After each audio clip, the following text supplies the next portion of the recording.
A reminder here, we're with incumbent Mayor Ali Tyler and Mr. Adrian Perkins vying to be the next mayor of Shreveport, the one and only Shreveport Mayoral debate right here on NBC 6. All right, the next topic we're talking about is leadership. Okay. Mayor, on November 6th, 76% of voters chose someone else to be mayor. How do you get those people to vote for you? Well, and let me just say there were, what, 8 of us in the race, and I believe also 71% did not vote for Mr. Perkins. But because we had all of the other candidates in the race, we're just going to continue to get our message out. You know, trying to run a city and then be reelected. I felt that my responsibilities first were to the city of Shreveport. They elected me for 4 years, and I'm going to give them those 4 years. So, you know, unlike my candidate and my partner here, he could walk the streets every day and talk to people. I couldn't do that because I had a job, and my job was really 16 hours a day, and that's what we do every day. But I am going to engage even more so that people can get our message. We have made significant progress since I've been in office for the past 4 years. We started with a lot of issues, and we've been able to address a lot of those issues.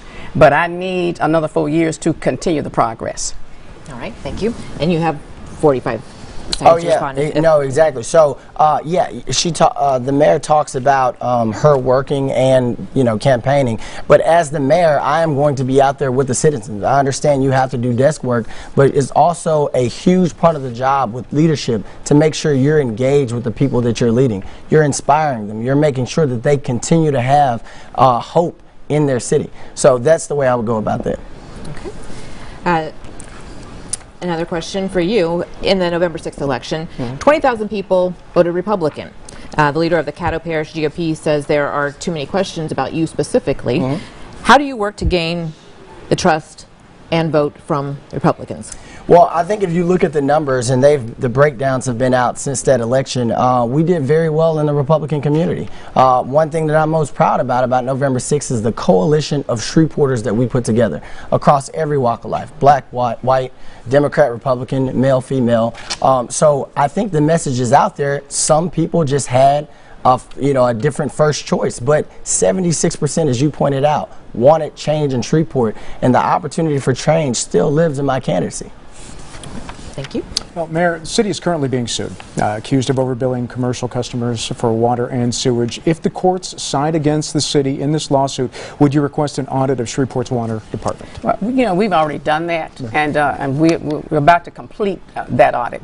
But let me just tell you, the lawsuits that have been filed, 3 of them, we've already won.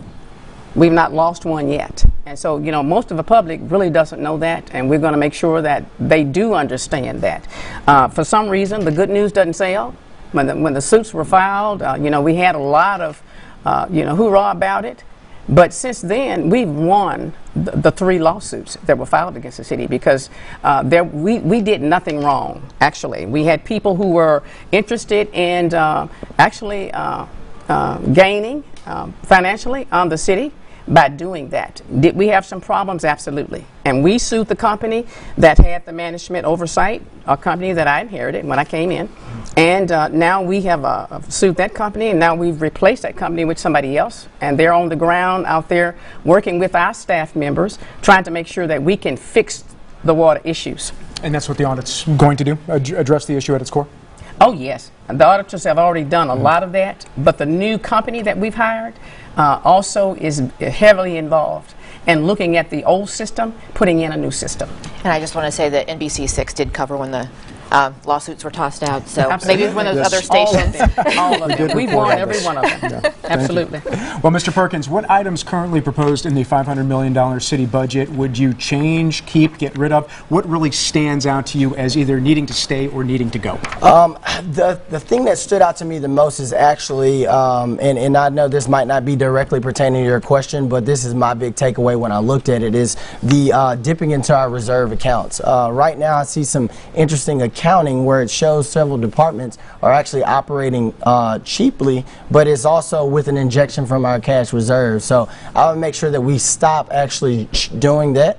The city can't afford that, and we actually show the public, we tell the whole story about how we're going to be spending our budget next year, because it's important, because Shreveport has lost 5,000 citizens over the last 3 years or so. It's very important.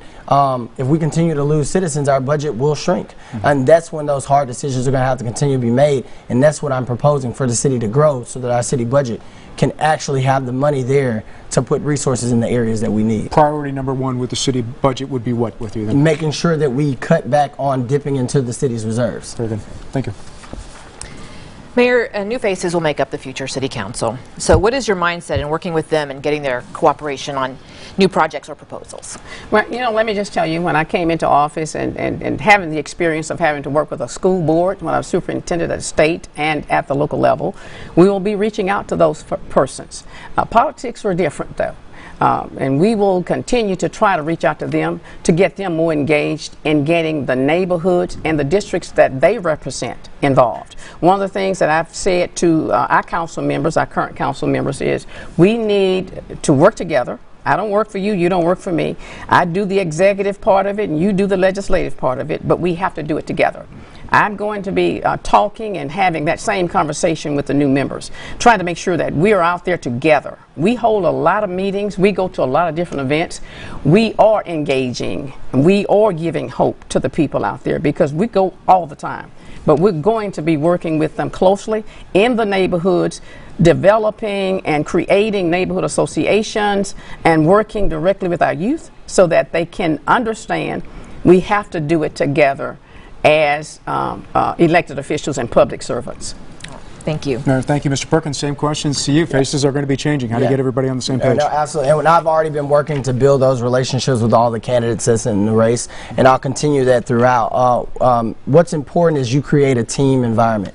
And in creating that team environment, what I'm going to do is sit down with those council members as soon as the election is over. I'm going to share my vision, and I want to hear their vision for what their particular what they want out of their particular districts. And that way we can go forward on the same footing for the city to progress the city forward. You can't just create those relationships when it's convenient. You have to always have those relationships and make sure everybody sees the future of Shreveport together. Is this a process you've already started? No. Well, building the relationships is the process that I've already started. Sure. After the election, I'll sit down with them, share my vision, hear their vision, so that, again, we can have a cohesive vision going forward together, and we do work as a team going forward. All right, we've covered some pretty big topics here: crime, leadership, economic development, so everybody can take a breath. Now we're going to ask kind of a fun question. Mayor Tyler, what do you admire about your opponent, Adrian Perkins? Well, you know, I think Mr. Perkins, I really admire the fact that he has served our country, and that he has been able to do that and do that well.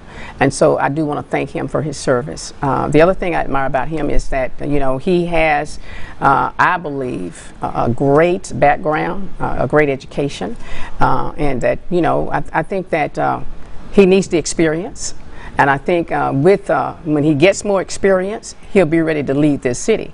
But I do admire the fact that he was able to go out, make things happen, even with the things that he talked about in his upbringing. I never talked about mine. Mine is a lot worse. But I admire the fact that he kept a focus, got educated, went off and served our country. So I admire that about him.